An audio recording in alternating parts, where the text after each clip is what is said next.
Bueno, muy bien. Muchas gracias. Como decía Fernando, nuestra política de comunicación es que leemos, pero después vamos a hacer preguntas de lo que quieran, así que no hay problema. Buenas tardes a todos.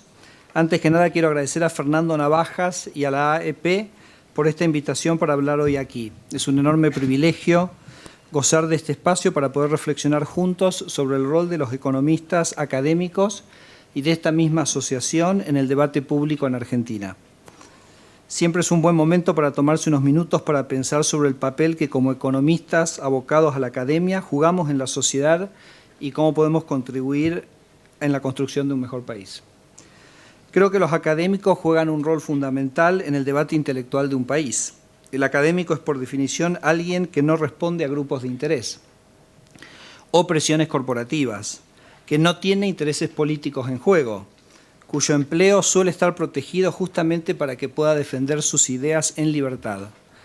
Este fue el origen del sistema norteamericano del tenure y el sentido de que nuestras universidades sean autónomas. Para los que no me conozcan, mi vida se ha dado casi enteramente en el ámbito académico, dado que hay muchos jóvenes acá que...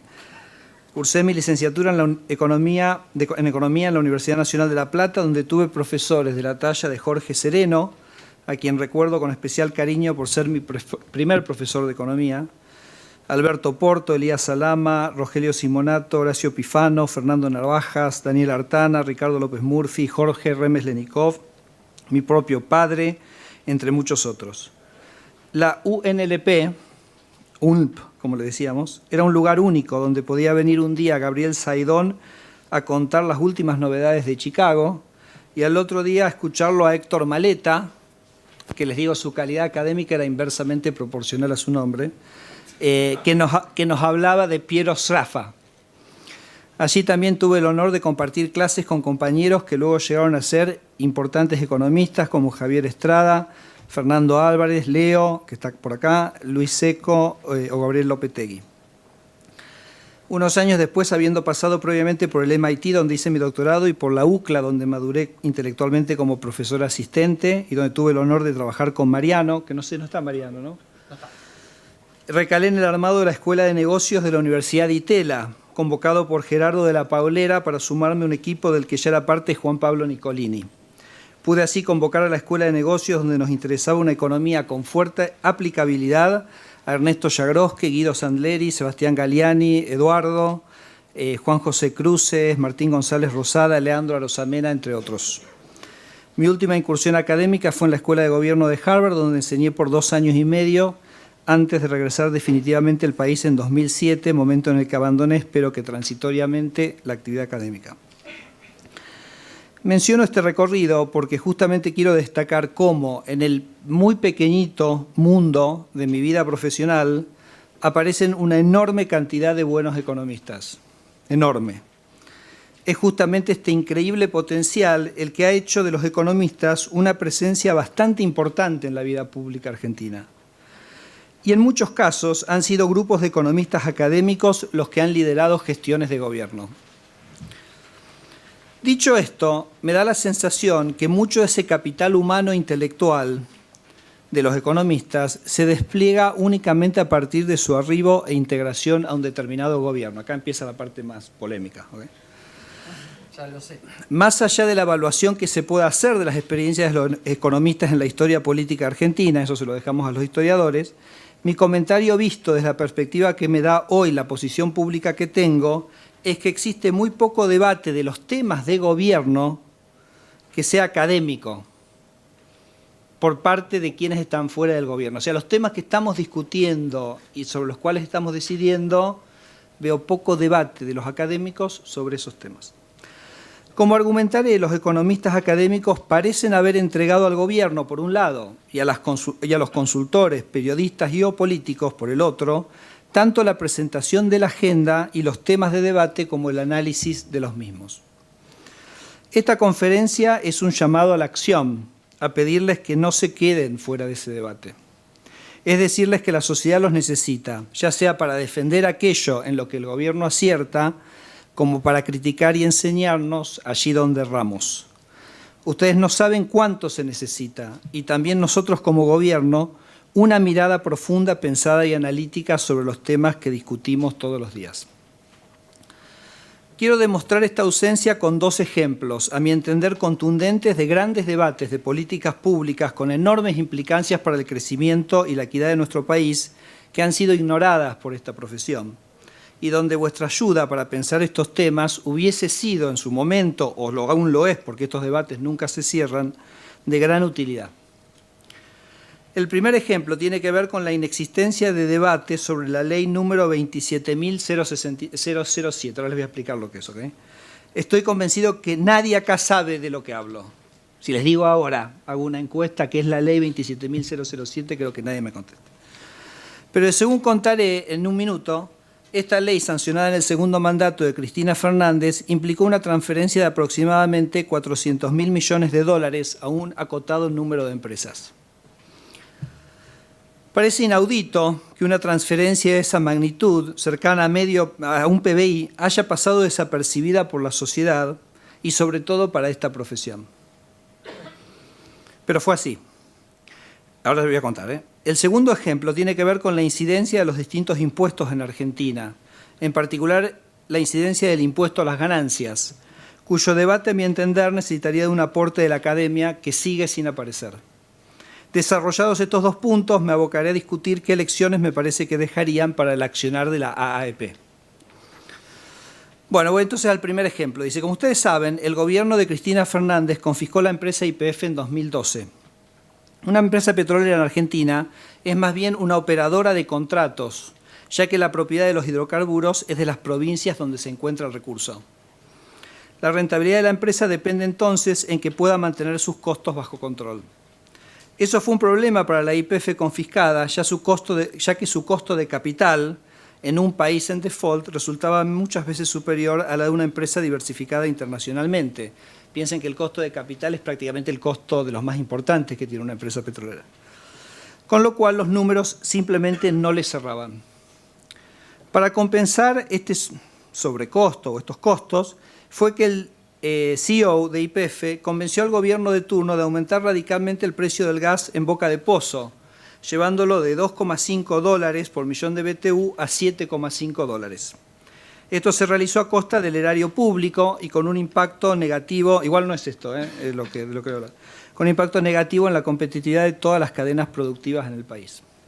Pero como no alcanzó, se impulsó una suba de los combustibles hasta que estos se ubicaron por encima del precio internacional.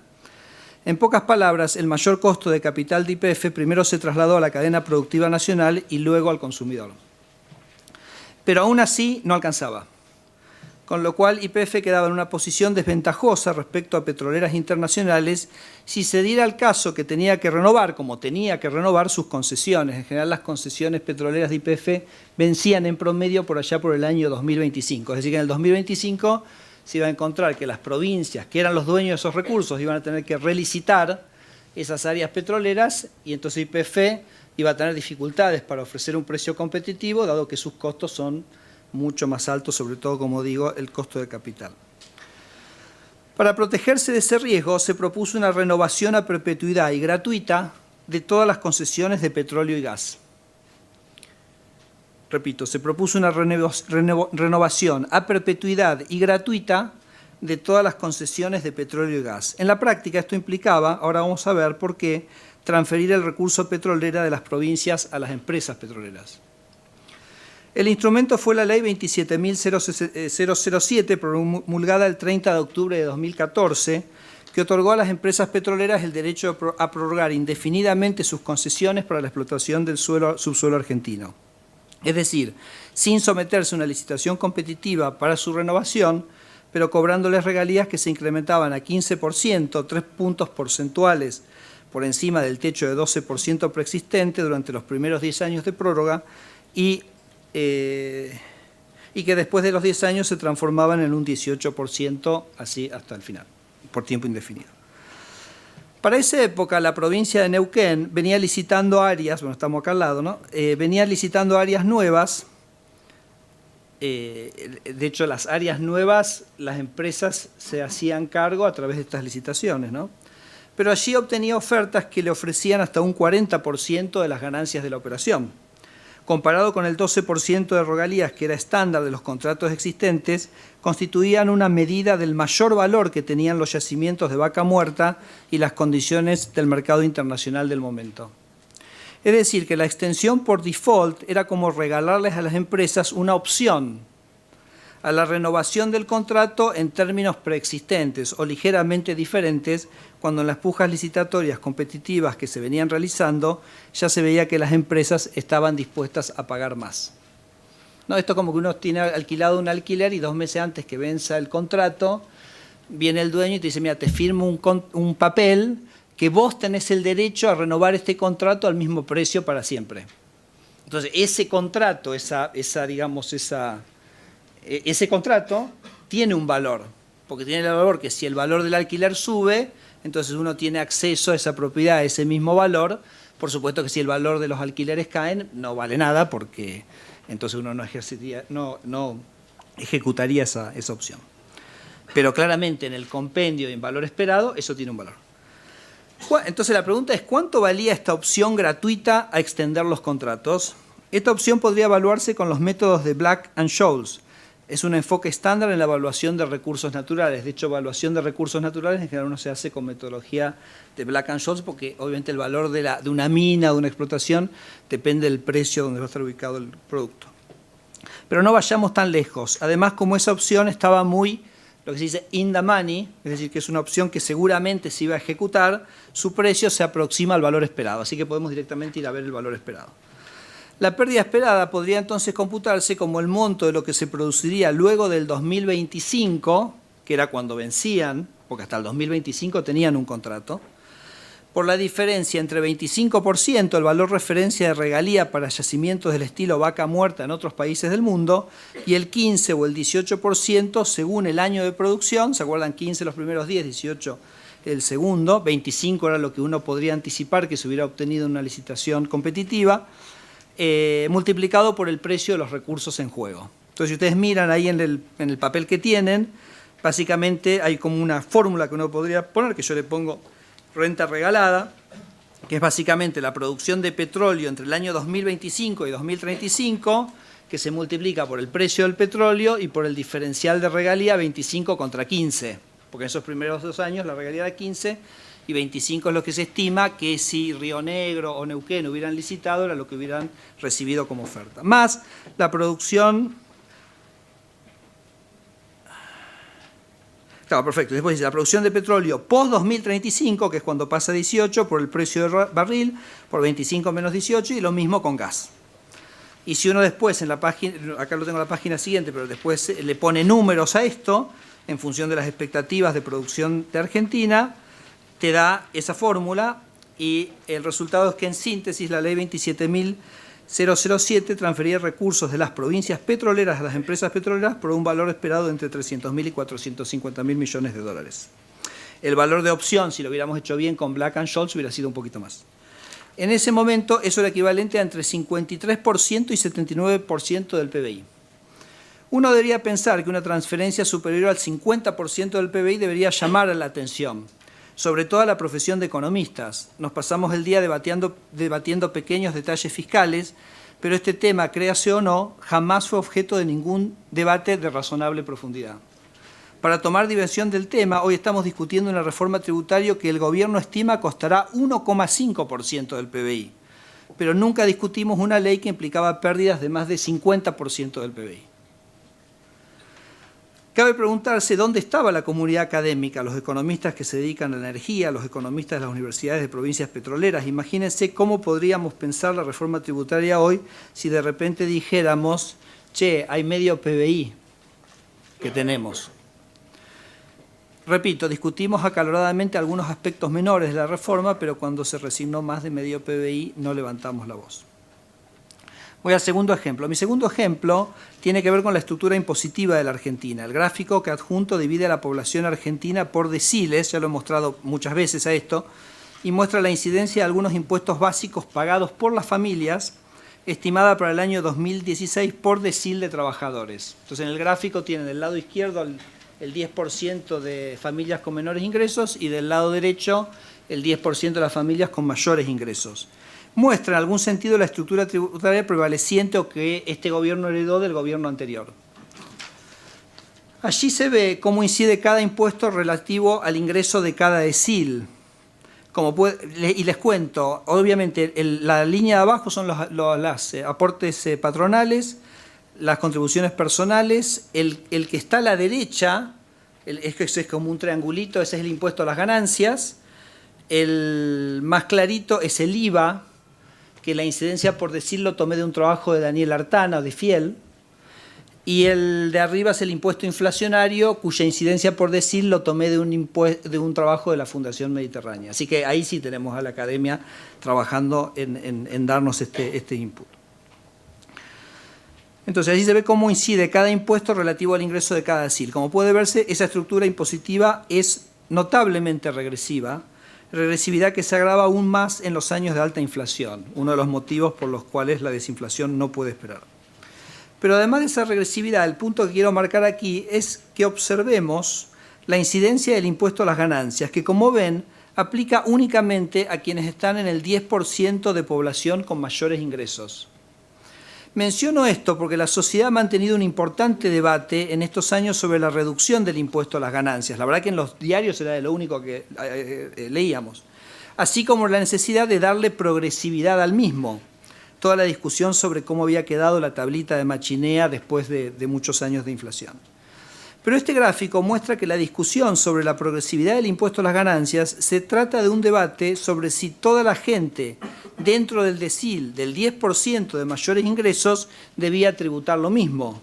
Sería así como un debate sobre cómo bajarle el impuesto a los que más ganan. Nada dice ese debate sobre el hecho de que sacando el 10% de las personas que más ganan, todos pagaban en aportes y contribuciones exactamente lo mismo en impuestos al trabajo. E incluso más los que menos tienen cuando se suman los demás impuestos. La ausencia de discusión sobre este punto es realmente sorprendente. No recuerdo ningún trabajo académico que haya clarificado esta cuestión. Y si los hay, que seguro que hay, no recuerdo que hayan llegado a tener la preeminencia que merecerían en el debate público. En este sentido, me pregunto si será la comunidad académica considera que está bien que los que más ganan de la sociedad paguen menos que los más vulnerables, pero honestamente lo dudo mucho. Por lo menos yo no pienso así, creo que la mayoría de este grupo tampoco. Pero si es así, ¿dónde se perdió el debate? ¿Por qué como economistas permitimos que la prensa repita y repita sobre la regresividad del impuesto a las ganancias cuando nuestro ojo entrenado nos dice que esto no es así? Vale la pena comparar esta distribución del ingreso con la que ha planteado el Gobierno en su reciente propuesta de reforma tributaria, cuya incidencia dibujo aquí en su momento estacionario final, además con una inflación del 5%. Como pueden ver, el cambio es muy significativo porque implica virar de una estructura impositiva regresiva a una estructura impositiva progresiva. Me imagino pocos debates en Argentina que tengan mayor relevancia que este. Sin embargo, también debo decir que son pocas las voces de la academia que escucho marcando este punto de esta reforma tan, a mi entender, beneficiosa para la sociedad argentina. Bueno, estos son los dos ejemplos que acabo de escribir. Tienen implicancias fundamentales para la conformación de nuestra sociedad, tanto en términos de equidad distributiva como de eficiencia del sistema tributario en general. Se espera que el ámbito académico pueda proveer el paraguas intelectual para aportar desde una perspectiva estrictamente imparcial y rigurosa en estos temas. Esta ausencia la veo en muchas áreas: el análisis de los presupuestos públicos, la estimación de la rentabilidad social de las iniciativas presentadas en el Congreso, el desarrollo de experimentos para la evaluación de alternativas de políticas públicas, el debate sobre el INDEC, la hoja de balance del Banco Central, por mencionar algunos temas que no son siquiera controversiales verdaderamente, pero que son fundamentales entender para un adecuado y balanceado debate público. Quizás no debiera terminar este punto sin mencionar que en condiciones extremas esta participación se ha dado. En el año 2010, varias universidades públicas, UBA, Mar del Plata, Rosario, 3 de febrero y Tucumán, tuvieron la valentía de expresarse públicamente en contra de la intervención del INDEC. Necesitamos mucho más de eso, porque, insisto, justamente es muchísimo lo que este grupo tiene para aportar. Bueno, entonces ahora, hecho ese punto, voy a ideas para la AEP. Estos ejemplos motivan una discusión sobre el propio rol de la AEP. ¿Será que existe un rol para la AEP en resolver aquello que aquí planteo? ¿Es la AEP un vehículo posible para resolver el problema de la ausencia de los economistas en el debate público? Para eso quiero hablar de 3 temas. El primero, la visibilidad del trabajo de los economistas de la AEP, la visibilidad del trabajo de los, me decían, 130 papers presentados acá 170, y 50 pósters. Entonces, ¿cómo le damos visibilidad a eso? Porque cada uno de esos trabajos seguramente es muy útil e importante. 2, sobre el alcance de la sociedad que constituye la AEP. Y 3, sobre si la AEP o sus socios debieran tomar posición sobre algunos temas. Entonces vamos al primer punto, que es visibilidad del trabajo. Una primera cuestión a tener en cuenta es que es muy probable que muchos temas de los que se debaten cotidianamente en este grupo, ¿no? Y digamos en el debate público, efectivamente son o hayan sido tratados por miembros de esta asociación. Sin embargo, por distintos motivos, estos trabajos no tienen la visibilidad que deberían tener.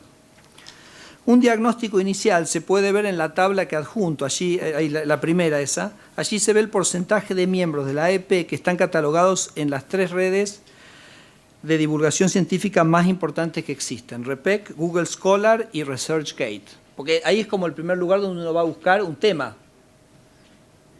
Te digo, pass-through, Argentina, academia, busco ahí, entonces ese es el lugar donde sería como un buen lugar para empezar, cualquiera de esas redes, ¿no?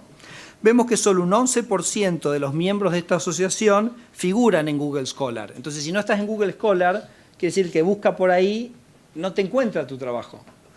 Un 23% en REPEC y un 32% en ResearchGate.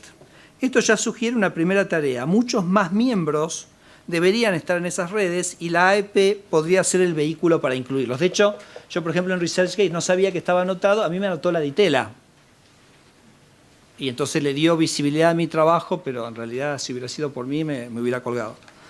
En las hojas al final se muestra el ranking de los socios de la AEP según ResearchGate, que es la que incluye el mayor número de participantes. O sea, tomé el que ahí tenía mayor número de participantes. Este score, hay un score por cada investigador, tienen la tabla al final, computa una medida de reputación científica del investigador en función de cómo son sus trabajos, si son publicados o no, cómo son recibidos por sus pares, es decir, si están citados o no, y las contribuciones propias dentro de la red.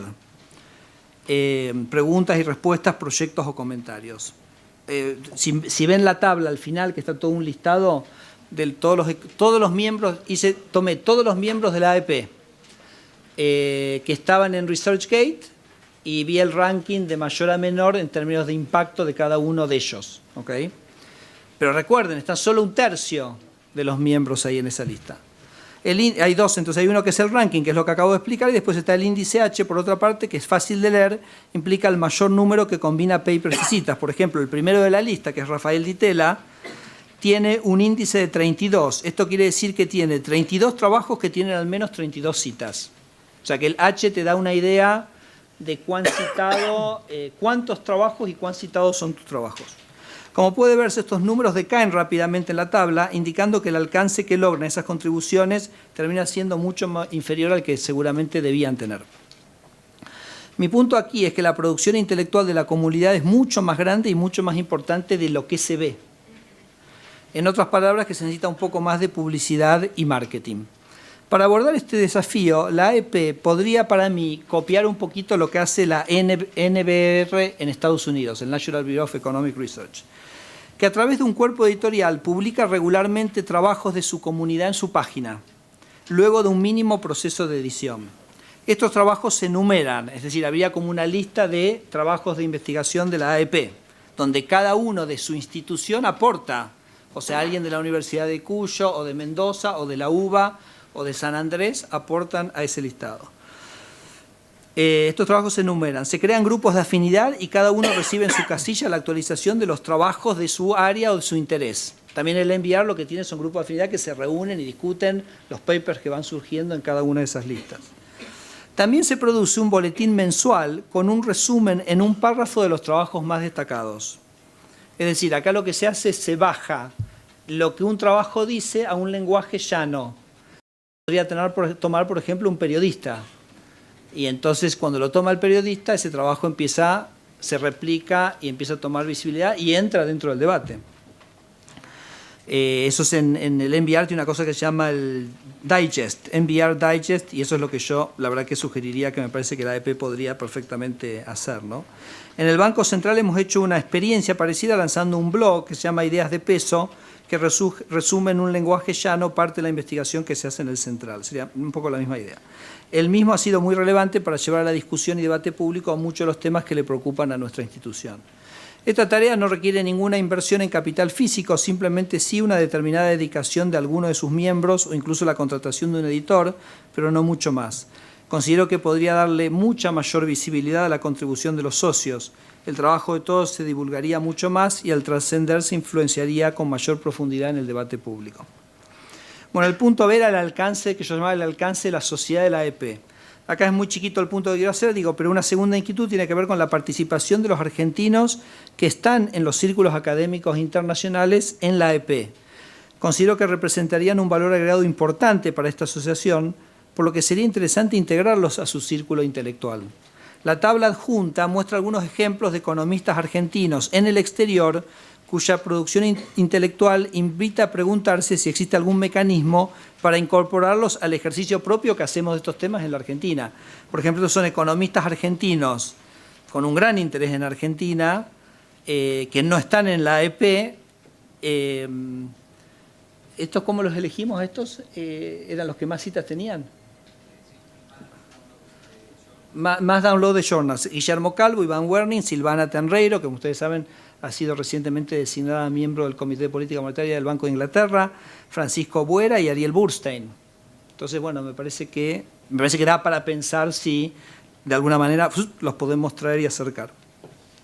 El tercer tema, tomar posición en los temas de agenda.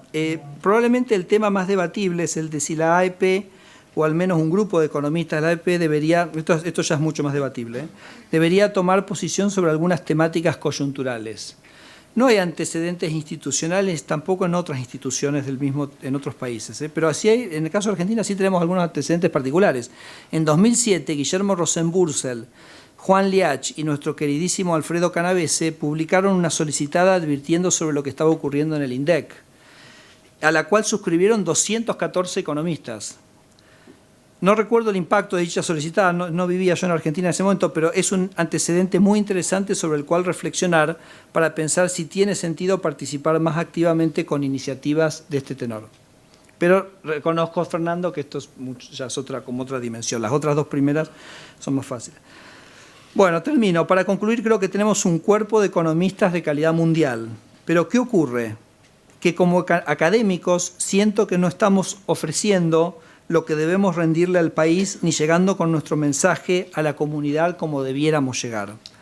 Al menos para aquellos que nos graduamos de universidades públicas y aquellos que trabajan en universidades públicas, esto es casi un mandato, ya que nos formamos y o crecimos en nuestras carreras profesionales gracias al dinero público. A ese público debemos devolverle lo que nos dio y nos da, y creo que la AEP tiene un rol absolutamente central para desempeñar para lograr ese objetivo. Muchas gracias.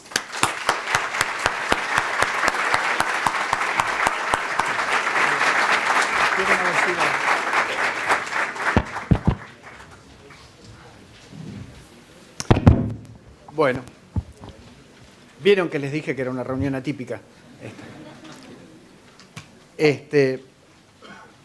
Le pedí a Roberto Cosul, en chiste, que atornillara las sillas en esta sesión para que no volaran después de la...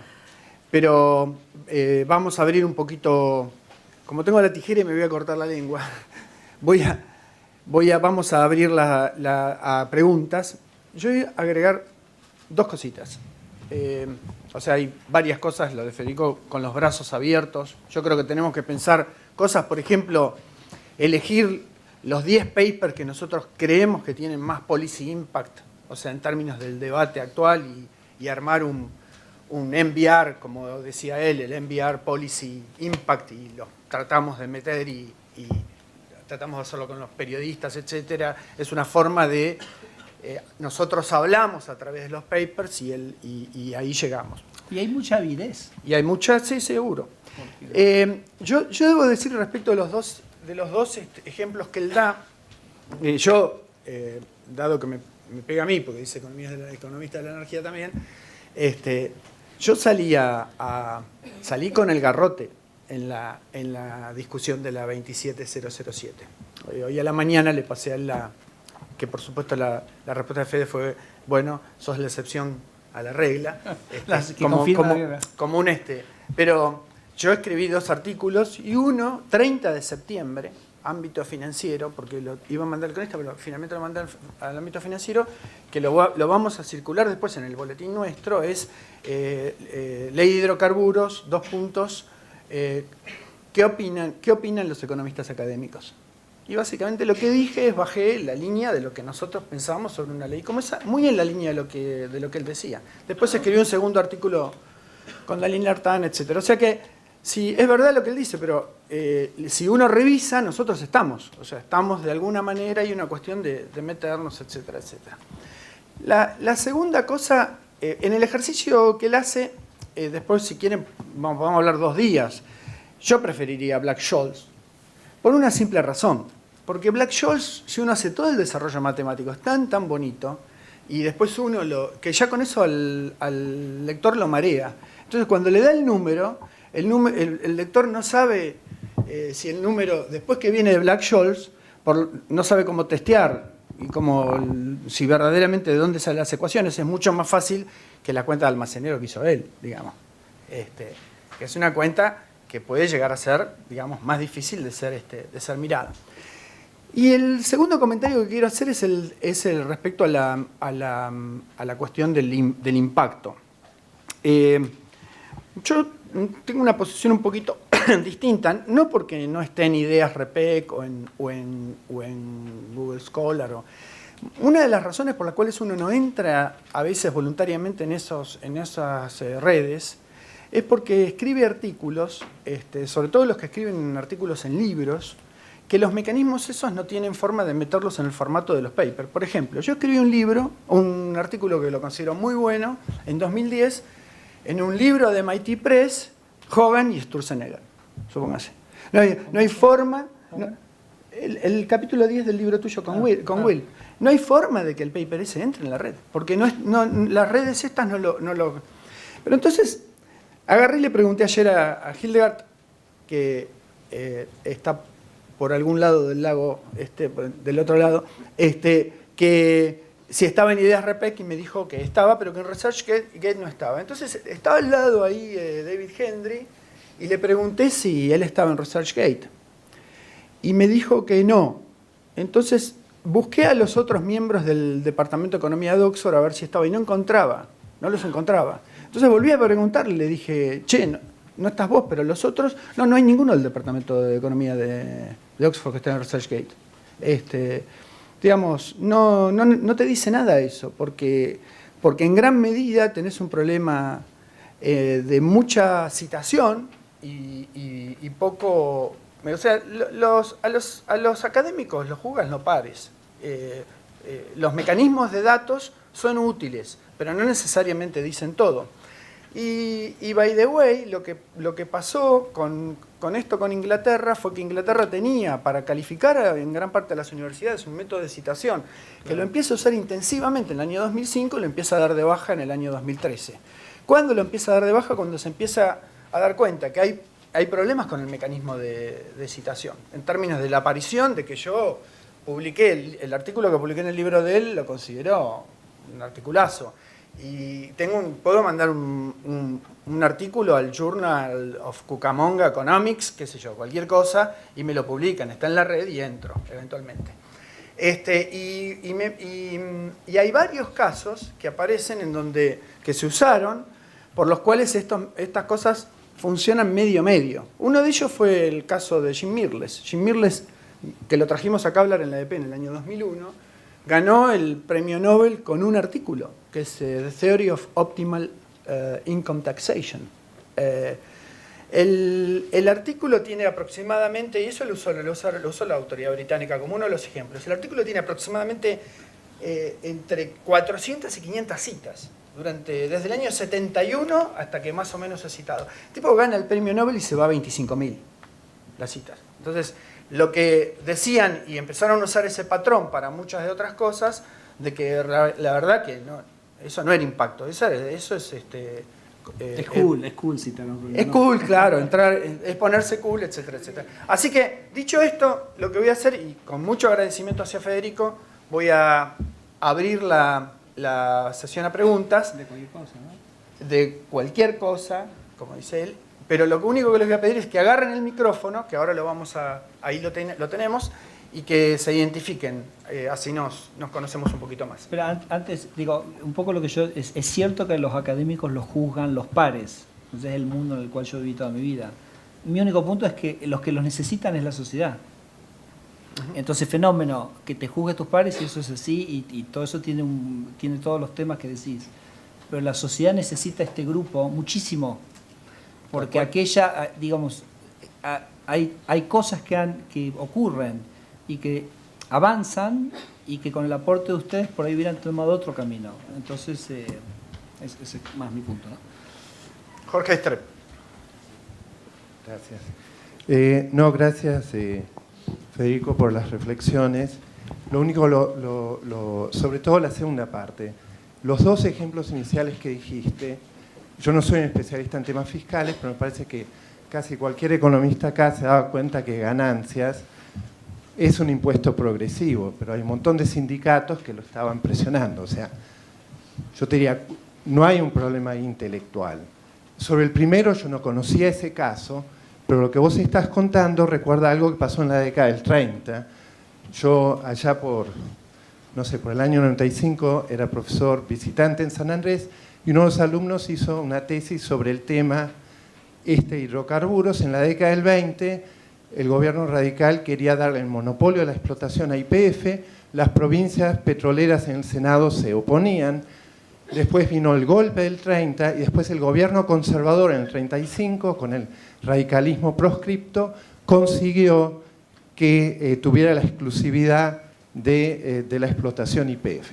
Entonces, ¿qué es lo que uno tiene? Disciplina partidaria. Entonces, la pregunta acá es, si esto fue el 2014, bueno, el tema es qué hicieron los senadores de esas provincias y los diputados de esas provincias. Entonces, mi pregunta es si es solo una cuestión de ideas, de intereses o de partidos políticos disfuncionales.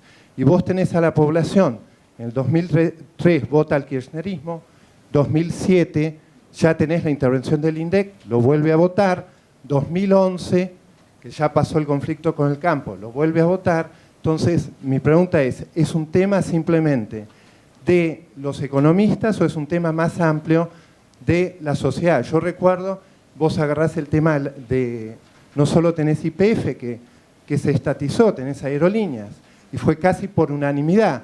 Yo pensaba, qué horror, y el Senado está saltando exultante porque ahora tenemos una aerolínea, somos todos accionistas de AEP, y la gente del interior, que más depende de cielos abiertos, vuelos baratos, el Senado lo aprueba mayoritariamente. Entonces me parece que es un problema un poco más grande que simplemente escribir un artículo periodístico. O sea, es un tema bastante más grande, por ahí ni siquiera tiene que ver con educación universitaria, secundaria, con que haya más competencia política. En ese sentido, vos hiciste un aporte entrando en la política. Hay ahora aires de cambiar, pero digo, es un proceso difícil y lento y me parece que es mucho más amplio que... Sí, ahí le pasó. ¿Metiste el dedo en la llaga? Porque él era diputado cuando estaba la 27C. Y mejor no le preguntemos lo que pasó. No, por eso lo conozco. Me acuerdo el día que vino el gobierno a comisión y yo salí de la comisión llorando y la llamaba a mi mujer. Le decía, porque yo ni siquiera tengo la excusa de decir que no estoy acá. Y estoy viendo que esto está ocurriendo. Entonces, es cierto, Jorge, que todo es muy complejo. Y una sociedad va avanzando en función de lo que hacen todos sus actores. Los actores políticos, los actores intelectuales. Entonces, yo lo que digo es cuál es el rol de este grupo. Porque si este grupo en una cosa tan obvia como fue esta, es más vocal, no digo que va a torcer necesariamente, pero lo que digo es que esta voz no puede no estar presente en el debate. Entonces, lo que digo, después podemos analizar la política, podemos analizar la historia de Argentina, podemos analizar la cultura de los argentinos, millones de cosas. Pero digamos, de lo que tenemos que discutir acá es el rol de este grupo. Y me parece que este grupo tiene mucho más para aportar. Este ejemplo lo traigo porque yo se los cuento y yo espero que haya sido bastante obvio lo que estoy contando, que se quede bastante claro, digo, porque, lo repito, o sea, discutimos temas fiscales todo el tiempo. Entonces,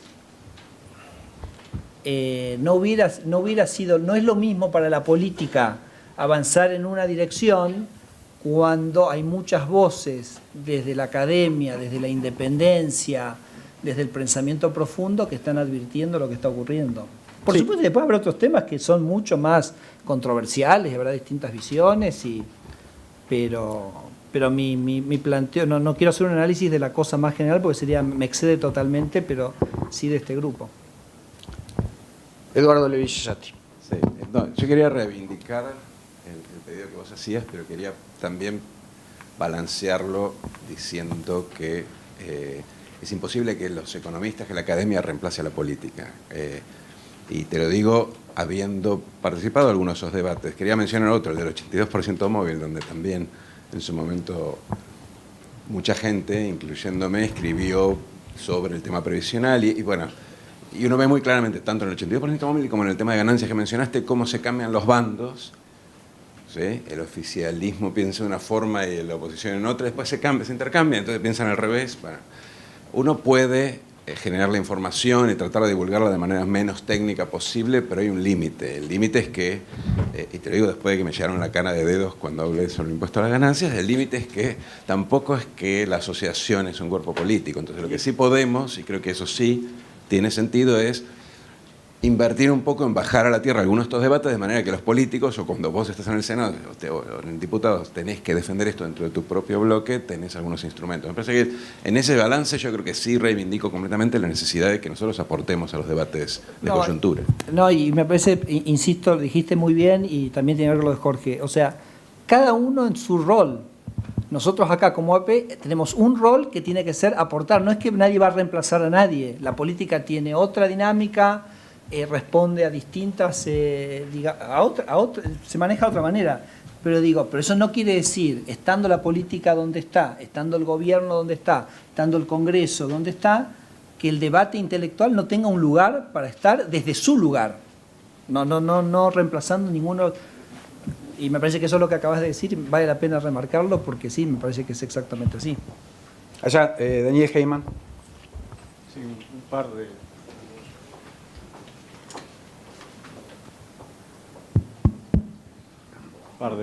pequeñas reacciones rápidas. Hay dos aspectos acá. Uno que tiene que ver con la figuración pública o la participación pública del economista. El otro es en la circulación local internacional. ¿Okay? Sobre eso uno puede medir al economista por su ranking en alguna clasificación o por otro tipo de parámetros. Yo personalmente creo que me reivindico fervorosamente como economista local. ¿Okay? Creo que somos unos cuantos acá que, digamos, tenemos un acto similar. Y la otra es que hay temas de oferta y temas de demanda. Y la historia que hemos tenido en los últimos años no marca una gran permeabilidad de los responsables de política a veces con respecto a opiniones que no son acordes con aquellos. Entonces, eso, al margen de dar la opinión, creo que merece una reflexión por parte de los potenciales demandantes de las ideas también. Gracias. Bueno, pero déjame aportarte desde ese lugar, porque en realidad también estoy hablando un poquito, no solo como miembro de esta comunidad, sino desde ese lugar. Ustedes no se pueden imaginar la demanda que hay. Porque piensen que también los diputados, los senadores, quieren entender, necesitan, digamos, argumentaciones, ya sea en una posición o en otra. Entonces hay mucha receptividad y hay muchísimo interés, ni hablar el periodismo mismo. Con lo cual mi percepción de mi experiencia de estos años en la vida más política tiene que ver que donde hay algo que es realmente discute, se mira, se lee, se debate, se comenta y todo va filtrando y va quedando una semillita. Entonces simplemente les digo eso, esa demanda está. También quizás esa demanda tampoco será muy vocal, pero está y tiene su impacto, porque son en estos 8 o 9 años que he estado en la política, cuando aparece algo de la academia que es interesante y que toca un tema, les puedo asegurar que se debate y se discute y se comenta. Pero a veces no llega. Santiago Chelala. Sí, sobre las propuestas de Federico, yo creo que lo de reescribir un poco los papers y darles difusión es una buena idea, hacerlo con un lenguaje por ahí un poco más amigable, las contribuciones que hacen los socios. El tema que veo difícil es esto de participar del debate público, ¿no? Por ejemplo, yo tuve alguna participación en FOPEA, que es de una asociación de periodistas, si querés, donde ahí rápidamente en la coyuntura se hacen comunicados y FOPEA repudia, por ejemplo, una agresión a un periodista. Ese tipo de cosas, hay un consenso, digamos, muy difícil donde justamente no haya una unión de opiniones. En el caso del INDEC se dio, por ejemplo, vos hablabas con Aldo Ferrer o hablabas con cualquier persona y te decían, mira, lo del INDEC es una barbaridad, que es el ejemplo que vos mencionabas. Pero en otras cosas es más difícil que haya consenso. Suponete que la AEP saca un comunicado diciendo la tasa de interés parece muy alta. Probablemente rompas el carnet, no le hables más al pobre Fernando, o sea, y realmente es como que, bueno, hay muchas cuestiones, incluso en ganancia, en otros temas donde no hay un consenso, no es tan fácil como cuando hay una agresión a un periodista o cuando interviene en el INDEC. Entonces te digo que ahí por ahí sea más complicado. Igual sí me parece que la AEP por ahí tendría que decidir si se va a parecer más a una FOPEA o más a una academia, que tiene sus ventajas porque permitió que convivan durante muchos años tipos como Roberto Alemann y Aldo Ferrer en el mismo espacio. No, me parece que sí, yo mismo lo dije, que ese tercer punto es realmente más para reflexionar y hay justamente la riqueza también de la asociación, la diversidad de opiniones, no es que acá la idea. Pero me pareció que está bueno ponerlo sobre la mesa y ver si existen ocasiones o eventos. Creo que lo del INDEC sí era algo muy porque además la intervención del INDEC nos dejó sin estadísticas, nos dejó sin materia prima para investigar, nos dejó ciegos. Entonces, y bueno, ahí parece que también hubo una cierta reacción, ¿no?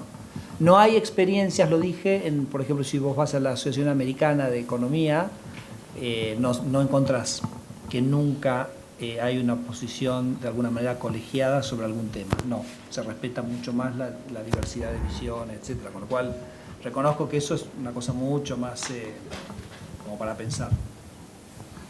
Sí. ¿Tu nombre era? Flavia. Flavia.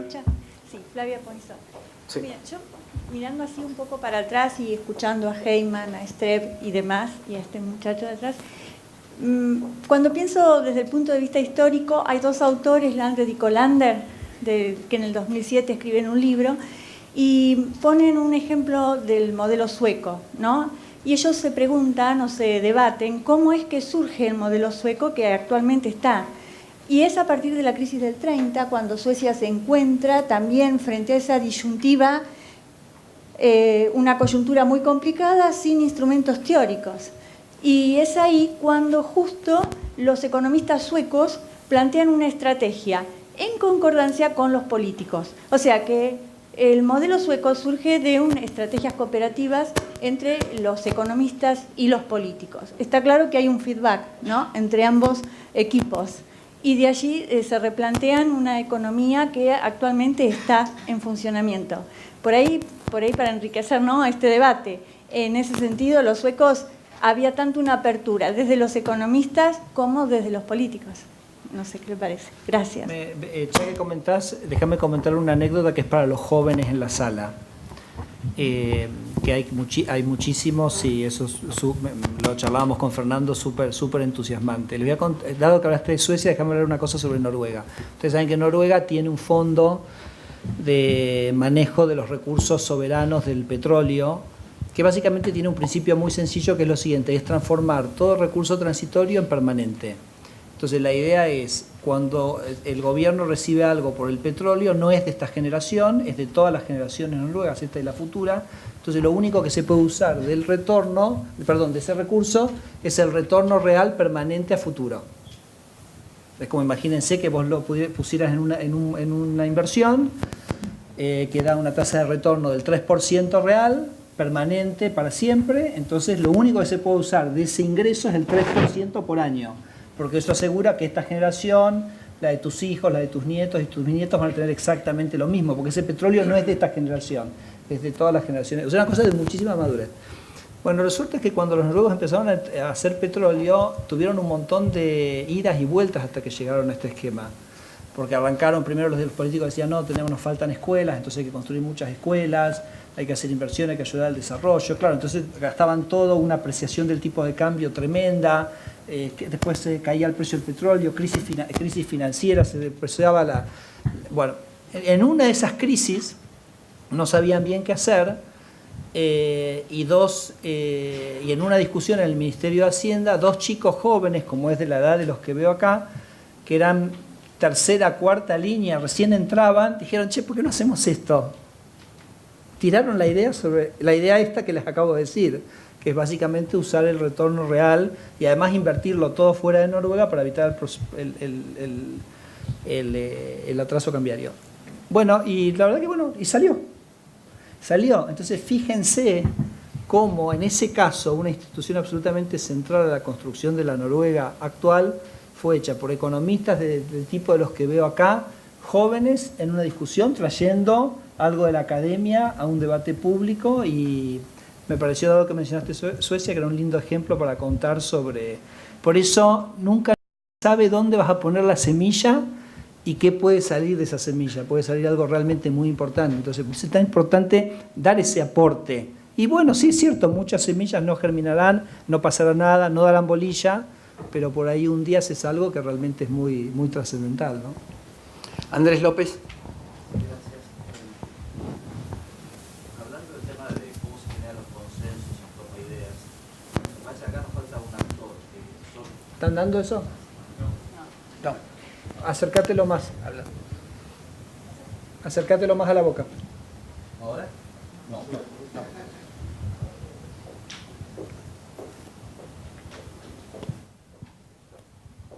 ¿Ahora? Sí. Que acá nos falta un actor que también construye consensos sobre ideas, que son las otras ciencias sociales, ¿no? Digo, y nosotros nos hemos ido alejando de eso. Y muchas veces cuando escuchamos y esa gente también genera opinión sobre, escribe en la prensa, influye, etcétera, muchas veces nos espantamos decir a esta gente. Pero ellos también se espantan de lo que nosotros decimos, ¿no? Y a veces se lo decimos de un tono de allá arriba, ¿no? Decir, porque nosotros sabemos ciertas técnicas o hacemos experimentos o whatever, y eso no creo que contribuya necesariamente a un mejor diálogo, ¿no? Entonces yo incluiría, ya que estamos en un esfuerzo de influir sobre el policy making y de consenso sobre generación de ideas en torno a ciertos temas que consideramos importantes, repensar cómo dialogamos con otras disciplinas sociales donde habrá gente que tiene mala voluntad o no tiene ganas, etcétera, pero seguramente otra parte sí. Gracias. Fede. De acuerdo. Estamos de acuerdo. Allá ¿me podés decir tu nombre? Alejandro Segal. Alejandro, ¿cómo estás? Las reflexiones de Federico me generan como dos ideas contrapuestas. Por un lado, si nos acercamos a la idea de un thinking tank, me parece como que por ahí nos desnaturalizamos, digamos, como una organización que permite el libre pensamiento, la confrontación de escuelas y polemizando, estamos muy lejos de Suecia, estuvimos muy cerca de ser Venezuela, digamos, ¿no? Entonces, ese ambiente de libertad intelectual y demás se está recién generando y me parece que la prudencia también es válida. Por otro lado, creo que el mejor aporte no está tanto en la difusión, sino en la calidad científica. Si los trabajos son científicamente relevantes, importantes, creo que vamos a tener una influencia sobre el conjunto del pensamiento económico y, por otro lado, tal vez haya que sugerir o impulsar o acercar algunas problemáticas donde, bueno, en este nuevo clima que se vive se puede cuestionar aspectos del sector público y demás. Vos estás en este momento del lado de los funcionarios, digamos, pero bueno, pensando del lado de los civiles y la sociedad civil, tenemos que ser más precavidos, digamos, ¿no? Bueno, nada más. Anímense más, pero bueno. Última pregunta. Espera, allá. ¿Nombre? Juan Carlos Barbosa, Banco Itaú. Juan Carlos. La reflexión de Federico me hizo acordar algo que se escribió hace mucho tiempo, ¿no? Como no subestimar las ideas, lo peligroso que pueden llegar a ser, y que detrás de todo hombre práctico hay un economista muerto. La ausencia de debate, digamos, que tal vez él está planteando, un poco me hace pensar, bueno, ¿cuál es el economista muerto que te estamos llevando desde hace años en esta economía, en este país, del cual todavía no nos podemos desembarazar? ¿Y qué estamos haciendo un poco para un poco tratar de ayornarnos, de llevar a cabo ese debate? Yo no sé, digamos, no quiero ponerle un nombre al economista muerto para no entrar tal vez en una gran discusión, pero evidentemente creo que lo que él me hizo pensar es, hace años que tenemos un economista muerto acá en este país y que estamos atrapados. No sé, creo que el mundo es mucho más complejo y mucho más diverso. No sé si me gustaría ir a un reduccionismo tan simplista. Digo, simplemente, hay un rol, hay mucha diversidad, hay muchas ideas, simplemente tratemos de ofrecérselas de una manera más efectiva a la sociedad. Porque además el material, entiendo yo, está allá. Esa es simplemente la simpleza del mensaje, que no quería realmente ir mucho más allá de eso. Sí. Fernando Zarzosa, de la Universidad de Córdoba. Está lindo lo que vos proponés y está en línea con mucha gente que yo hablaba de Estados Unidos y de otros países, pero hasta estás suponiendo que nosotros tenemos dinero para hacer lo que vos necesitarías. ¿Qué estás ofreciendo?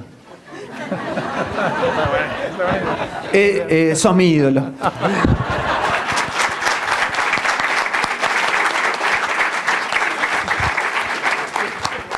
Bueno, yo decía que justamente a mí me parece que el modelo del NBR es un modelo muy útil, porque ha tenido un impacto muy grande también en el propio debate en Estados Unidos.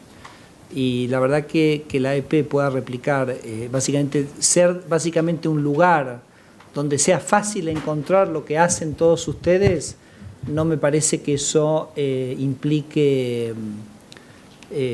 digamos, realmente la necesidad de muchos costos en lo económico, porque ustedes ya desde cada universidad y desde cada uno de esos lugares, yo lo que estoy hablando es básicamente de hacer más accesible a la población lo que ustedes ya están produciendo. Entonces me parece que hay que animarse a pensar un poquito eso. Por supuesto que después cuando uno, por ejemplo, yo comentaba, Fernando, que el NBR tiene, por ejemplo, los grupos, entonces, digamos, la gente que trabaja temas de empleo, y a Argentina le falta mucho, o sea, entonces, bueno, hay gente en Tucumán, hay gente en Córdoba, hay gente en La Plata, hay gente en la UBA, entonces generar redes donde esa gente pueda hablar mucho más entre sí, desde el punto de vista académico, ¿no? Eso, por ejemplo, en el NBR, y eso sí, quizás necesita un poco más de recursos, porque ahí sí, bueno, hay que moverse, hay que estar, etc. Nosotros estamos en un programa de austeridad fiscal muy seguro. grande, si No, lo que pasa que mi abuelo decía los consejos la mitad en efectivo, y Masi es el hombre que imprime dinero. O sea, pero una pregunta te quería hacer yo. ¿Vos qué opinás del sistema, ya que estábamos hablando de eso un poquito, qué opinás del sistema del Banco Central de Colombia, de la federalización del Research Department? Porque nosotros, Daniel decía de economistas locales, una de las cosas que nosotros tenemos como rasgo típico es que somos una red federal. O sea, nosotros no estamos acá por casualidad, o sea, porque vinimos a ver el lago. Además vinimos a ver el lago. Pero sino porque hemos tratado de ir a lugares en donde hay universidades, departamentos de economía que nosotros consideramos que son fundamental empezar a trabajar en las inferiores ahí. O sea, es eso lo que estamos construyendo. Y esa cuestión de federalización para nosotros es muy importante. A nosotros nos gustaría, si nosotros tuviéramos una estructura federal de research en economía que nos ayudara a tener lugares fuertes en el norte y en el sur, etcétera, sería muy bueno. Pero más que el lugar fuerte es cómo hacemos para que el economista de Salta interactúe con el de Córdoba y con el de La Plata, ¿no? Y como que se pueda alimentar de una manera. A ver, el enviar lo hace. La verdad que preparando esta conferencia lo discutimos bastante en el Banco Central. La pregunta tuya, Fernando, ¿no? la pregunta de Fernando es, la verdad que si vos decís, mira, vamos a armar un grupo federal para hablar los temas monetarios, me parece que podemos tener un rol y podemos ayudar a hacer eso. Quizás puede ser hasta un experimento de este proceso, digamos, de que la AEP tome. Los otros temas nos parecía que no. Nosotros no podemos tomar un rol en temas que no tendrían ningún sentido. Pero quizás ese es otro modelo. Es que hay instituciones que pueden ser como un poquito de palanca y ayudar en temas específicos que sí son relevantes para cada institución. Y me parece que justamente lo federal es la dimensión más esencial. Repito, en el NBR es como gente de distintas universidades, de distintas visiones, es el lugar donde se encuentran y tenés como esa fertilización cruzada que es tan rica, ¿no? Y yo tiendo a pensar que en Argentina sería mucho más provechoso hacer eso. Así que bueno, pero perdón, para contestar a Fernando, si fuera, ustedes quisieran armar un grupo y quisieran ayudar al Central en los temas, digamos, hacer un grupo de monetaria, política monetaria, bueno, cuenten con nosotros para eso. ¿No? Bien. Sí. Miguel Ángel. Miguel Ángel. Sí. Miguel Ángel Broda. Yo tengo dos observaciones del otro lado. O sea, una de las cosas en otros países por las cuales los académicos influyen más es ciertos marcos institucionales. Y voy a dar dos ejemplos de Argentina. Argentina no tiene CBO. Esa es una oportunidad fenomenal para poder integrar lo que se produce y que sirva. Segunda, se ha hecho una ley federal que, independiente de lo que podemos pensar sobre la ley fiscal o la meta fiscal, tiene un consejo supervisor. En lugar de ir a profesiones independientes, van los ministros de Economía de las provincias. En otros países, la manera de canalizar, o sea, vos tiraste la pelota de este lado, pero hay cosas complementarias y conjuntas del otro lado que facilitan la integración. Bueno, el ejemplo que das, el primero, el CBO, que es la Oficina de Manejo del Presupuesto del Congreso, que se acaba, tenemos la suerte que Luciano va a ser el que va de alguna manera a dirigirla, Luciano Laspina, que es un economista, no sé si es miembro o no de la AEP, pero debe ser Luciano. Casi todo el mundo es miembro de la AEP. Ok, entonces, o sea, tenemos un miembro de la AEP que no va a sé ser... si paga la cuota. Y ahí tenemos, ahí como que entra todo, ¿no? Porque ahí entra todo, entran los experimentos, entra la evolución, la evaluación de los proyectos de inversión, la rentabilidad social, o sea, todo lo que se trabaja acá seguramente tiene un rebote en el presupuesto y en la necesidad de generar un input de por qué tiene sentido gastar en alguna cosa u otra. Así que coincido, entiendo que se hizo un concurso, espero que mucha gente de acá se haya presentado para las posiciones básicamente de manejo. Porque coincido con Miguel Ángel, es una oportunidad inédita para la profesión, para ponerse en un punto neurálgico y traer, como digo yo, toda la micro, ¿no? Toda la micro al presupuesto, que le puedo asegurar, habiendo estado en un proceso de presupuesto donde se aprobaban los presupuestos en 2 días, les aseguro que se necesita muchísimo. Bueno, hemos llegado perfectamente al horario final y ahora nos queda el último largo de pileta, que es son las sesiones de la tarde. Así que les pido un aplauso muy grande para Federico.